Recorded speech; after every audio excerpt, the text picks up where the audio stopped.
ഇസ്രായേലിന്റെ അത്യാധുനിക വ്യോമ പ്രതിരോധ സംവിധാനങ്ങളിൽ ഒന്നാണ് അയൺ ഡോം. ഹമാസും ഹിസ്ബുള്ളയും തൊടുത്ത റോക്കറ്റുകളെ തടയുന്നതിനായും ഈ റോക്കറ്റുകളിൽ നിന്ന് ജനങ്ങളെ സംരക്ഷിക്കുന്നതിനായി പ്രത്യേകം രൂപകൽപ്പന ചെയ്തിരിക്കുന്നതാണ് ഇസ്രായേലിന്റെ അയൺ ഡോമുകൾ. ഇറാൻ ഇന്നലെ തൊടുത്തുവിട്ട അത്യുഗ്രശേഷിയുള്ള മിസൈലുകൾ മുതൽ ചെറിയ മിസൈലുകൾ വരെ ജനവാസ മേഖലയിൽ നിന്ന് 10 കിലോമീറ്റർ ഉയരത്തിൽ ആകാശത്ത് വെച്ച് തന്നെ ഇല്ലാതാക്കുകയാണ് ഈ അയൺ ഡോമുകൾ ചെയ്യുന്നത്.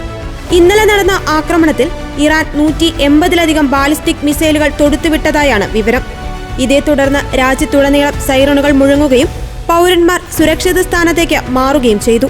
ചരിത്രത്തിലെ ഏറ്റവും വലിയ ബാലിസ്റ്റിക് മിസൈൽ ആക്രമണമാണിതെന്നാണ് വിദഗ്ധർ പറയുന്നത്. എന്നാൽ ആക്രമണത്തിന്റെ വ്യാപ്തിയും ശക്തിയും കൂടുതലായിരുന്നിട്ടും ഭൂരിഭാഗം മിസൈലുകളും ഇസ്രായേലിന്റെ അയൺ ഡോമും വ്യോമ പ്രതിരോധ സംവിധാനവും തകർത്തെറിയുകയാണുണ്ടായത്. ഏപ്രിലിൽ നടന്ന ഇറാന്റെ ആക്രമണത്തെ പ്രതിരോധിക്കുവാൻ അയൺ ഡോം ഉപയോഗിച്ചിരുന്നുവെങ്കിലും ഇത് പ്രധാനമായും ഇന്നലെ ഇറാൻ ഇസ്രായേലിൽ നടത്തിയ ആക്രമണത്തിലാണ് ഉപയോഗിച്ചത്.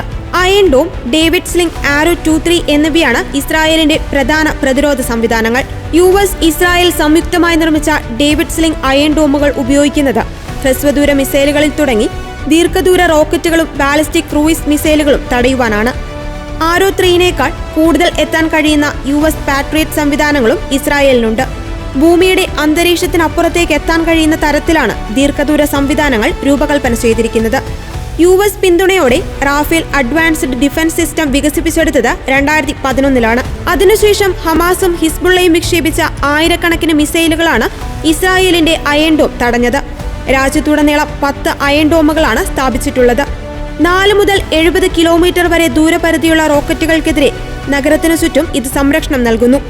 കപ്പലുകളും വിമാനവാഹിനികളും സംരക്ഷിക്കുന്നതിനായി 2017-ൽ അയൺ ഡോമിന്റെ നാവിക പതിപ്പും ഇസ്രായേൽ പുറത്തിറക്കിയിട്ടുണ്ട്.